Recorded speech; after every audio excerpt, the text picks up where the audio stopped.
On the 23rd of July, 1983, one of the greatest moments in Canadian aviation took place in rural Gimli, Manitoba, as a powerless Boeing 767, out of fuel and out of time, came in for a make-or-break emergency landing on a decommissioned runway-turned-drag strip.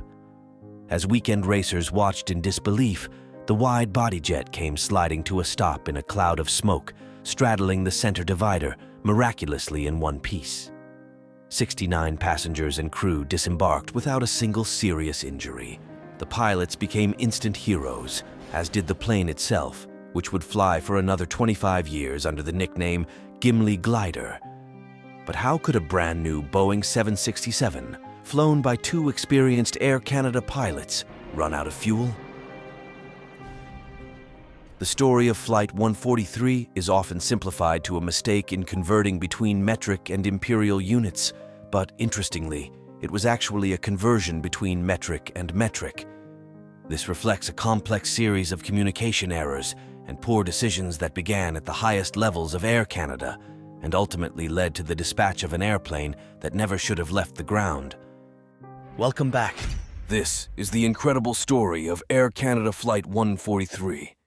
In September 1982, the first Boeing 767 entered service with United Airlines, marking the arrival of a new era for America's largest aircraft manufacturer.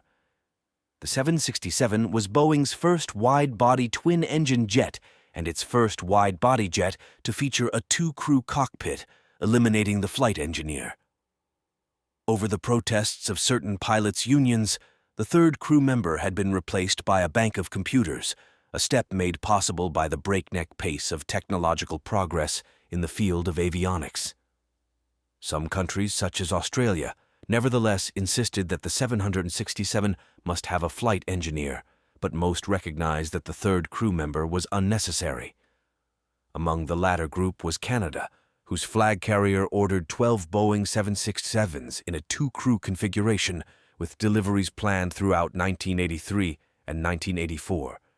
By July 1983, 4 of Air Canada's 767s were already in service, including one registered as Sea Gone, which rolled off the assembly line earlier that year and was delivered in March.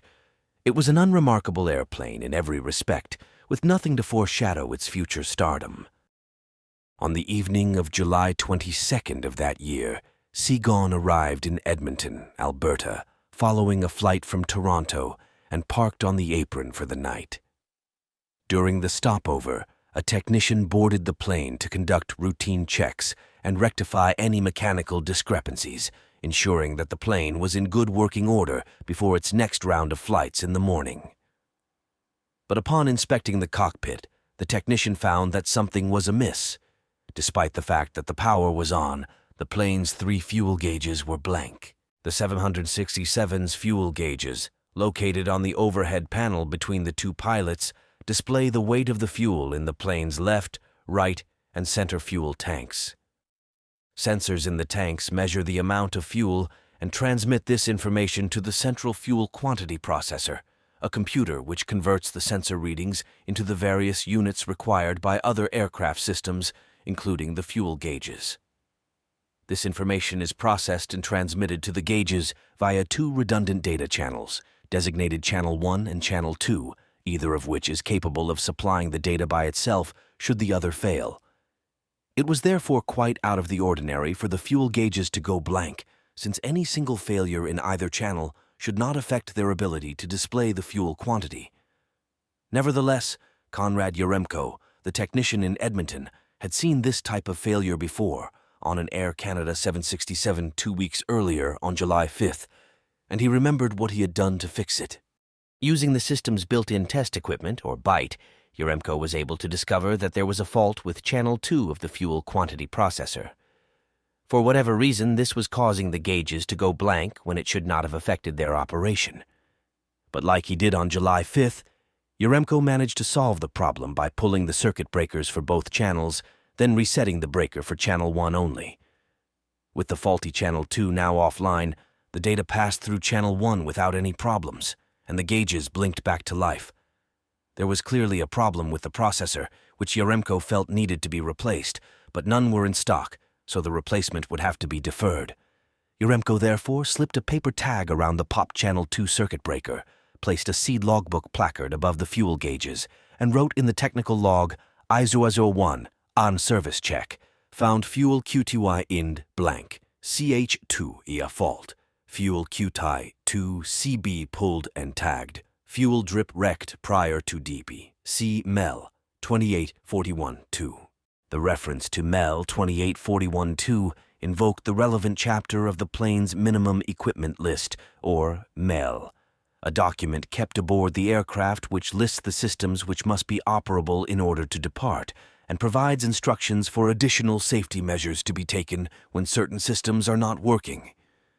In the case of the fuel quantity indicating system, it was permissible to fly with one processor channel inoperative, as long as the gauges were working, and as long as a manual check of the fuel levels was performed to make up for the loss of the redundancy once provided by the second channel. The entry in the logbook would remind subsequent crews that this MEL provision was in effect until such time as a replacement processor could be procured. When the next flight crew arrived the following morning, Yaremko was still on duty, and he was able to brief the incoming Captain John Weir about the nature of the problem. It was during this conversation that the first in a long series of misunderstandings occurred. Although almost everything was conveyed correctly, Weir walked away from the conversation with the mistaken impression that the plane had been flying in this condition since it left Toronto the previous day, when in fact the fuel gauge problem only appeared on the ground after it arrived in Edmonton. Captain Weir and his first officer subsequently flew the plane to Ottawa and thence to Montreal without any problems. At each stop, the pilots and ground engineers worked together to perform a manual fuel drip test to double-check the amount of fuel in the tanks, and each time no discrepancies were observed. Weir's shift ended at Montreal's Dorval International Airport, and together with his first officer, he walked out to the parking lot, where he met the incoming Captain Robert Bob Pearson, who was to take over flying Seagon for the rest of the afternoon.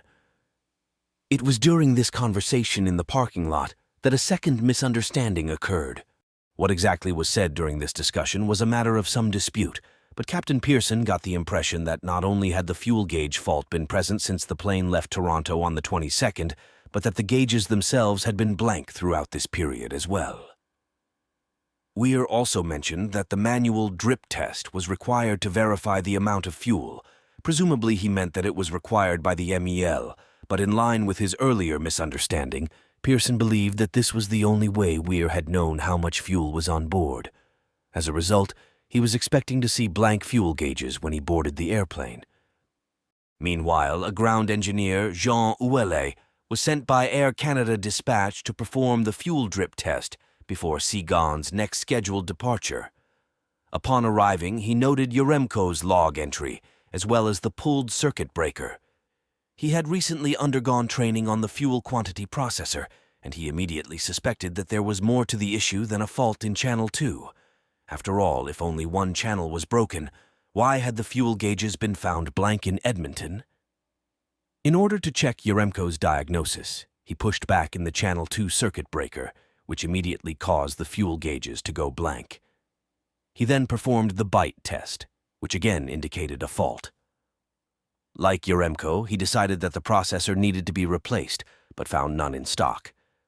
Pulling out the logbook, he wrote, Fuel QTY, IND-US suspect processor unit, at fault PN, 2840-563 NIL stock.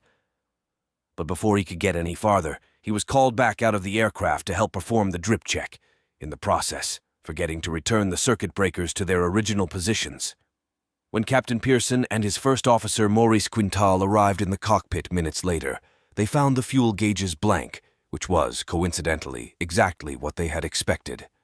Upon reviewing the logbook, Pearson noticed Yaremko's entry, which stated, Found fuel, QTY ind, blank. There was nothing in the entry to alert him to the fact Yaremko got the gauges working again before the plane departed Edmonton. According to Pearson, he then consulted the MEL entry indicated by Yaremko and found that it prohibited dispatch of the airplane unless at least 2 of the 3 fuel gauges were working. But if that was really the case, how had the plane flown from Toronto to Edmonton to Ottawa to Montreal with no working fuel gauges, as he incorrectly believed it had done? At this point, the pilots and the ground engineers began the dripstick test to ascertain how much fuel was actually in the tanks. This required pulling out a stick in the underside of each fuel tank, which would indicate the depth of the fuel in centimeters. Using a table of figures provided to the maintenance personnel, this value could then be converted into a volume in liters, the unit used by the fuelers. A further conversion from liters to kilograms would then be required to provide the fuel quantity to the pilots, who were much more concerned with the weight of the fuel than its volume. This system was somewhat unique in that every other type of airplane in Air Canada's fleet used different units. Everything except the 767s had fuel gauges, which read in pounds, and the dripsticks on other Air Canada planes variously read in inches, US gallons, and imperial gallons, depending on the aircraft type. The 7A67s were the first entirely new model to enter service with the airline since Canada officially began its transition from imperial to metric measurements in the late 1970s, and the Canadian government, which owned Air Canada, had more or less insisted that 767s be ordered with metric gauges wherever international standards called for them. In practice, of course, this meant very little. In fact, the only systems on the plane which were metric were the fuel gauges and the fuel dripsticks.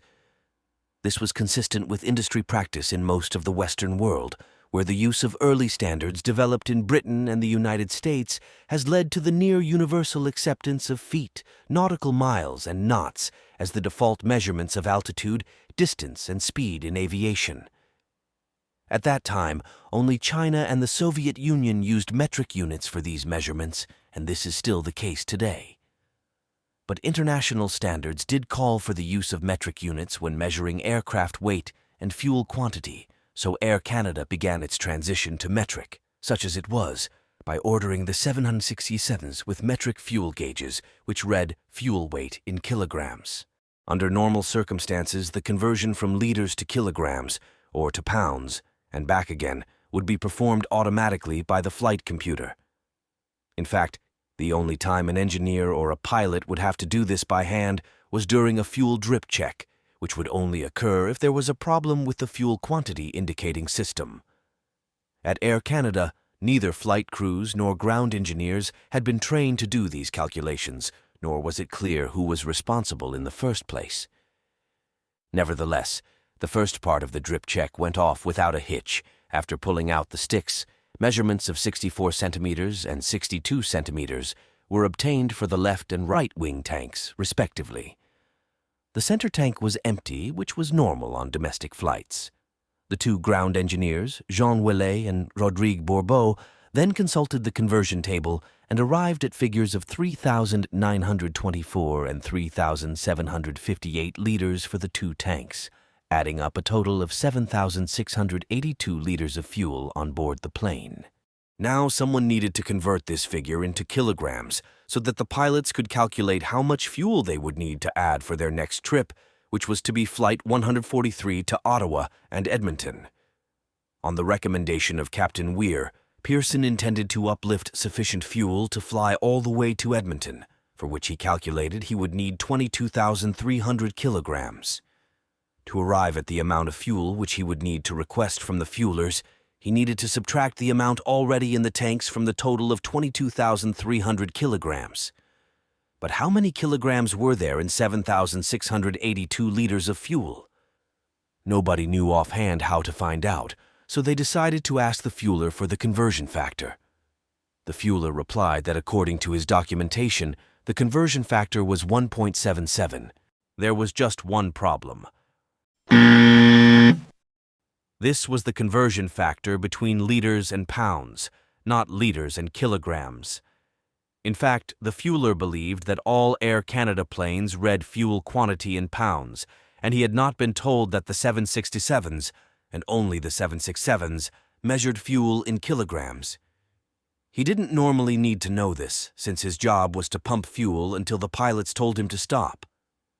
Likewise, the pilots and ground engineers were unaware that the fueler had just given them the wrong conversion factor, and assumed that the fueler meant that 1 liter of fuel weighed 1.77 kilograms when it actually weighed 1.77 pounds. A little bit of critical thinking would have set off alarm bells. After all, fuel is less dense than water, and 1 liter of water weighs 1 kilogram, so logically 1 liter of fuel should weigh less than 1 kilogram. Indeed, the proper conversion factor was approximately 0.8.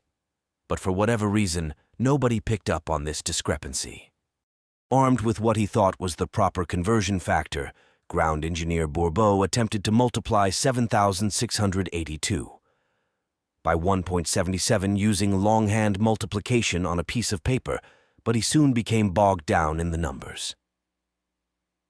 While First Officer Quintal tried to help him, Engineer Ouellet also attempted several times to do the math independently, but gave up after he ran out of paper. After much wrangling, Quintal and Bourbeau eventually arrived at an answer.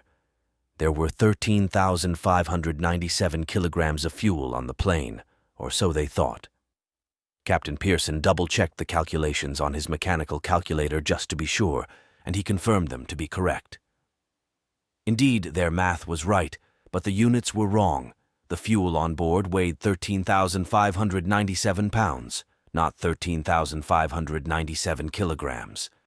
Unaware of this massive error, Captain Pearson subtracted 13,597 from 22,300 to arrive at a figure of 8,703 additional kilograms of fuel needed for the trip to Edmonton. Since the fueler needed to know how many liters to put in, the crew then converted 8,703 kilograms back into liters. Using the same wrong conversion factor again, they divided 8,703 by 1.77 to arrive at a required fuel volume of 4,916 liters. This figure was then given to the fueler, who, after obtaining the flight crew's agreement, rounded it up to 5,000 liters and pumped the requested fuel into the tanks. Of course, the numbers 8,703 and 4,916 were actually meaningless because they were obtained by subtracting pounds from kilograms, which cannot be done. In fact, a pound is slightly less than half of a kilogram, so the original fuel load was actually about half of what they calculated it to be. This caused them to arrive at a required additional fuel load half the size of what was actually needed, which they then divided by the wrong conversion factor again, compounding the mistake a second time. The result was that the fueler added less than a quarter of the fuel required. They actually needed about 20,200 additional liters, not 5,000. And after accounting for the fuel which was already in the tanks, they ended up with a total of 10,146 kilograms of fuel on board out of 22,300 kilograms required for the journey. The math actually works out very nicely to show that 10,146 kilograms is equal to 22,300 pounds. They had the right amount of fuel, just in the wrong units. This discrepancy would have been obvious if the fuel gauges were working, but they were not. And while the MEL clearly stated that departure without working fuel gauges was prohibited, nobody seemed to be acknowledging this fact. Pearson would later argue that a mechanic told him that the plane was declared fit for service by Maintenance Central, while the rest of those present, including First Officer Quintal and engineers Ouellet and Bourbeau, did not mention having discussed the contents of the MEL at all. In any case, regardless of what was said or not said, Pearson had gotten the impression that the plane had been flying without fuel gauges since yesterday, and that if this was the case, then somebody with more authority than him must have authorized it. Everyone else apparently went along with this without question. By the time all was said and done, Air Canada Flight 143 pushed back from the gate with half the required fuel, no working fuel gauges, and 2 pilots blissfully unaware that they were making a colossal mistake. Nevertheless, the plane had enough fuel to reach Ottawa, which it did without incident. Some passengers disembarked, others boarded, and a mechanic fiddled with the fuel gauges again. He pulled the fuel processor channel 2 circuit breaker, observed no change, and put it back. The crew also conducted another fuel drip check, as was required. This time, the fuelers gave them a conversion factor of 1.78, the difference of 0.01 presumably being down to the local temperature. This conversion factor was still wrong for all the same reasons as before, and once again, the crew did the correct math using the wrong constants, arriving at a fuel total which was completely incorrect but was more or less what they expected. At last, now with 61 passengers and 8 crew aboard, Flight 143 left Ottawa, bound for Edmonton, her pilot still unaware that they did not have enough fuel to get there. For some time, Flight 143 cruised normally above Ontario and into Manitoba, slowly burning through its fuel reserves until it was running on fumes.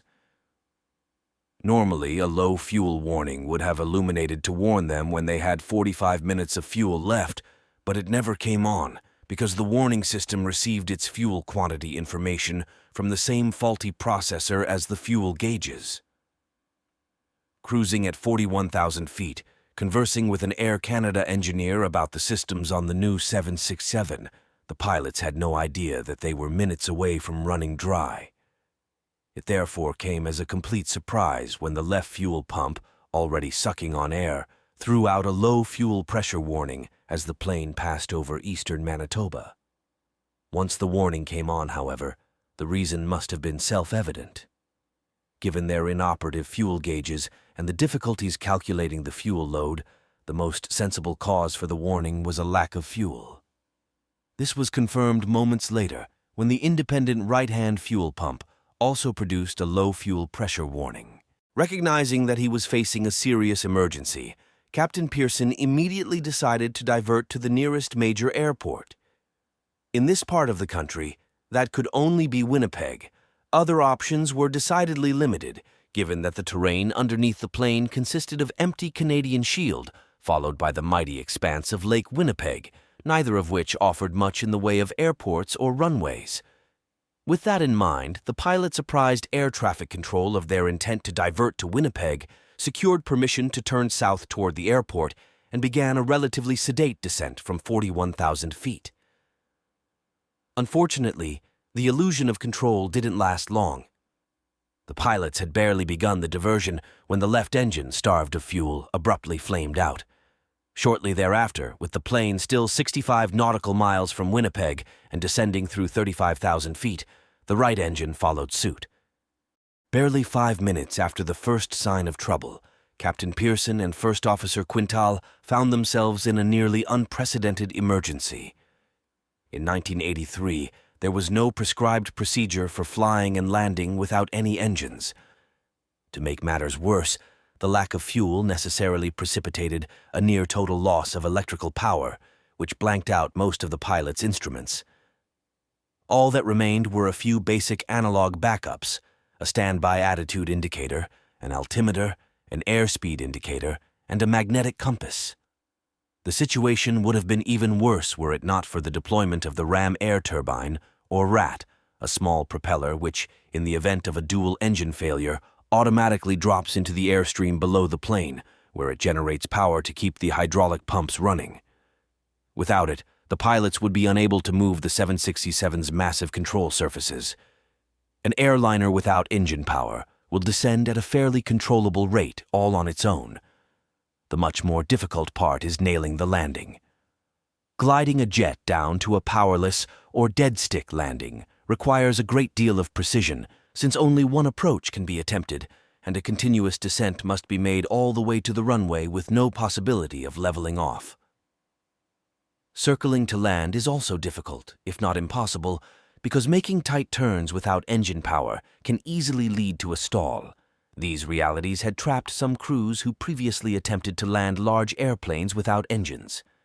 The range of a gliding aircraft is constantly narrowing, and a smart decision about a landing site must be made early enough to leave sufficient time to line up with the runway without inadvertently committing to a destination which is too far away. Southern Airways Flight 242, for instance, which lost both engines in a hailstorm over Georgia in 1977, was forced to land on a highway after the pilots spent too long heading for an airport which was out of range. A catastrophic crash ensued, killing 72 people. To avoid the same fate, Pearson and Quintal needed to learn their options and make a wise decision as quickly as possible. As far as they were aware, however, they would have only two options to choose from. On the one hand was Winnipeg, 65 miles distant, with long, well-maintained runways and a full complement of emergency services. On the other was a decommissioned military airbase in the town of Gimli, some 45 miles from their position, near the shores of Lake Winnipeg. Suggested as a potential landing site by First Officer Quintal, who had once served there in the Royal Canadian Air Force, Gimli's present status was a total unknown. It had two 7,200-foot runways, much shorter than those in Winnipeg, no assurance that those runways were being maintained, and no emergency services that air traffic control was aware of. Its one advantage was that it was closer. The question, then, was whether distance would be the limiting factor. They had only a matter of minutes to decide before they would be forced to commit to one airport or the other. The problem now faced by the crew was that they had no direct indication of their descent rate. The vertical speed indicator had ceased operations along with most of the other instruments, forcing First Officer Quintal to instead calculate their descent angle manually using their altitude and the distance from Winnipeg across several regular intervals. While Captain Pearson held the plane at a steady 220 knots, Quintal repeatedly asked ATC for their distance from Winnipeg, noting their altitude at the time of each request. With a little bit of basic arithmetic, he was able to determine how many feet of altitude they were losing per nautical mile, and by extrapolating this trend into the future, estimate their remaining range. By the time he had finished his calculations, they were 33 miles from Winnipeg and 12 miles from Gimli, and by his estimate, they could only glide another 20 miles, perhaps less. The pilots immediately made their decision and reported it to ATC. Flight 143 was diverting to Gimli. Winnipeg International Airport was visible in the distance, hovering tantalizingly on the horizon, but it was now forbidden to them, and they had no choice but to turn away. Meanwhile, in the cabin, the 61 passengers, scattered throughout the mostly empty 767, prepared for the worst. Having at first been told that they were diverting to Winnipeg because of a technical problem, the passengers realized the true seriousness of the situation only when both engines suddenly rolled back, leaving the cabin eerily silent. Convinced that they were going to crash into Lake Winnipeg, some passengers began writing wills or notes to loved ones on any scrap of paper they could find. The flight attendants did their best to prepare the cabin, instructing passengers on emergency procedures, although they themselves had no idea what to expect. They certainly could not have imagined the bizarre series of events which was about to unfold. Back in the cockpit, the pilots made their final adjustments for the imminent emergency landing. After completing a sweeping turn to the right, Gimli Air Base hove into view, just beyond the sandy shores of the lake. Notably, the Ray-T didn't power non-essential controls such as the flaps and slats, which increase lift and enable low-speed flight, so Pearson knew they would have to come in hot. What he did not expect was that the Rat didn't provide power to the landing gear actuators either. Moments from landing, Quintal attempted to lower the landing gear, but when he pulled the gear lever, nothing happened. Thinking quickly, he reached for the alternate gear extension switches, which bypassed the hydraulic system to lower the landing gear in free fall, also known as a gravity drop. Upon flipping the switches, the heavy main landing gear successfully deployed with a loud clunk, but the nose gear did not. At around this time, Captain Pearson began to realize that they were coming in too high. If he didn't lose altitude fast, they would overshoot the airport entirely. But if he put the plane into a steep descent, it would gain too much speed, and they wouldn't be able to stop on the relatively short runway. They needed some way to bleed off their excess height without increasing their speed. One way to do this would be to make a 360-degree loop, but Quintal could tell at a glance that with their current descent rate, it was already too late to complete one. They would strike the ground before making it back to the runway. It was in this moment that Captain Pearson earned his stripes. A glider pilot in his spare time, Pearson was familiar with various techniques for controlling unpowered aircraft, including a particularly choice maneuver called a forward slip. A slip can be induced on any aircraft by steering the nose in one direction with the rudder, while banking in the opposite direction with the ailerons to compensate. This allows the plane to maintain its present course, while skidding or slipping with one side facing into the oncoming air and the forward wing pointed at the ground. Pointing the side of the fuselage into the airstream in this manner generates enormous drag, which will cause the plane to descend while also keeping its forward airspeed in check. This was exactly what Pearson needed.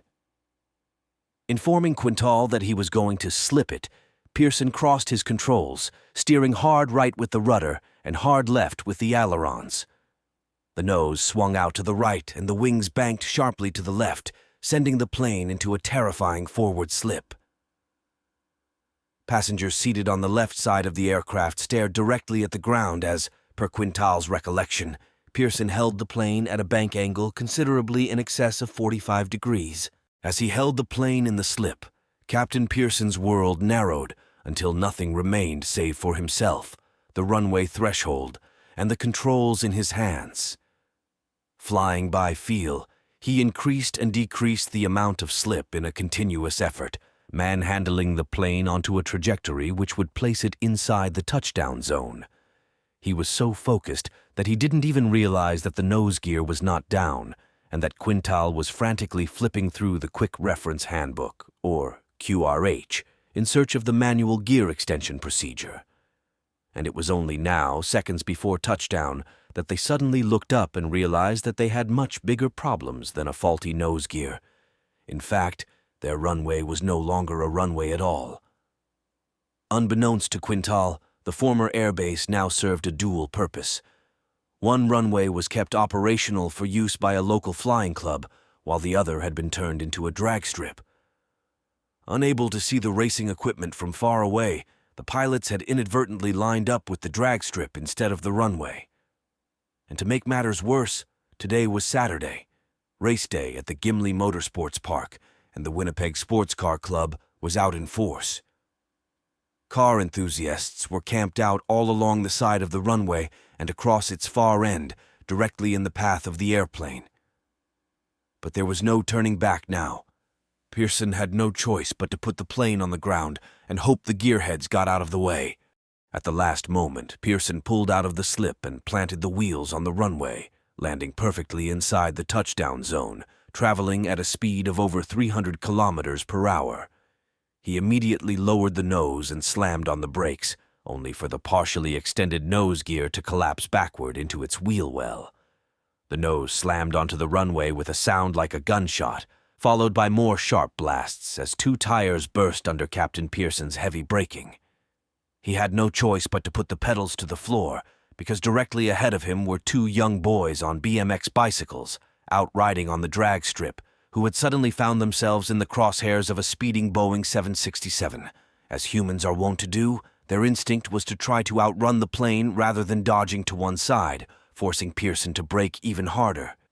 It was at that moment that the 767's nose finally slammed into the guardrail dividing the two lanes of the drag strip, and with a jolt followed by much infernal scraping, the plane finally ground to a halt, straddling the center divider with its nose on the ground. The pilots and passengers alike could hardly believe it. Against all odds, Flight 143 had landed without putting a scratch on anyone. Although the worst of the danger was past, a number of factors complicated the evacuation, not least among them a smoldering fire under the cockpit, where sparks had ignited insulation material. Smoke from the fire quickly filled the front of the aircraft, where fortunately very few people were seated. However, when flight attendants opened the rear emergency exits, they found that the tail was so high in the air that the slides didn't touch the ground. Sliding down them was less like schoolyard fun, and more like jumping off the second or third floor of a building. Many passengers elected to use the overwing exits instead, even though the slides there were never deployed, since the flight attendants apparently did not know where they were. The accident, in fact, predated comprehensive aircraft conversion training for flight attendants in Canada, and they were more used to the exit configuration on the 747. Despite the setbacks, however, the evacuation proceeded with only 10 minor injuries, and members of the sports car club were able to quickly put out the fire using extinguishers set aside for the race. Emergency services soon arrived from the town of Gimli, but to their great relief, there was little for them to do. Nearly everyone was fine.